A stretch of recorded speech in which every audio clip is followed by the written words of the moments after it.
Well, let's talk about hurricane season and what we're expecting for the first week. At least in the Atlantic basin, things are seemingly quiet. Not unusual for the early part of the hurricane season. The main development region typically is closed for business. It was actually back in 2024 where we had Hurricane Beryl, one of our strongest hurricanes that early in the year, rolled right across the MDR and eventually made landfall in the Houston, Texas area closer to Galveston. But that was because the main development region was running well above normal in terms of water temperatures.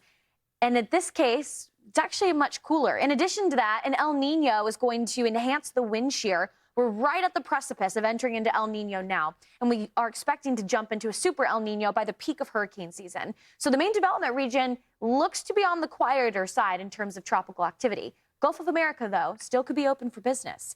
When you have an El Nino, typically you have 10 tropical storms in the Atlantic basin and 5 hurricanes, so suppressed activity compared to an Enzo neutral with 13 and 7, or a La Nina, which is what we had last year with 14 storms and 7 hurricanes. Now, the Eastern Pacific is a little bit different because for the EPAC, it actually helps to enhance tropical activity. So for those of you tuning in from the Southwest, Southern California, Hawaii, the west coast of Mexico, the fact that we are entering an El Nino and possibly that super El Nino, which pretty much all the models are hinting at this point, is a sign that, hey, some tropical moisture could impact your summer plans and even into early fall.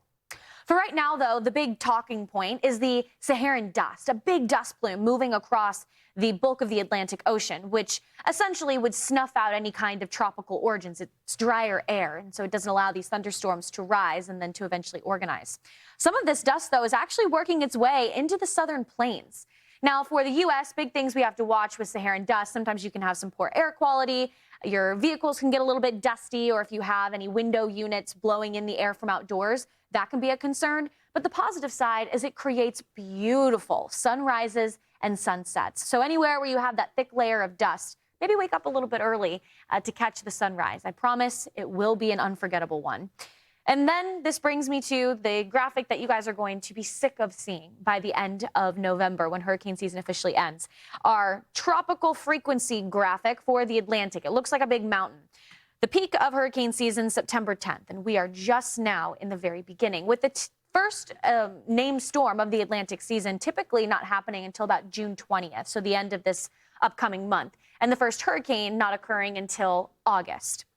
But what could happen within the first 1-2 weeks of June? The Gulf of America is actually running right where we need to be for a tropical system to organize and to strengthen, where we've got water temperatures that are averaging in the 80s. 85 is the average water temperature, with the max water temperature of 89 in certain spots right off of the Florida coast and a little bit further off of the northwest coast of Cuba. So the signs are, if something wants to try to develop in the Gulf, the water would support it, but the hostile winds, well, that's something that would hopefully cut the head off the snake. But all things we'll be watching in the coming weeks.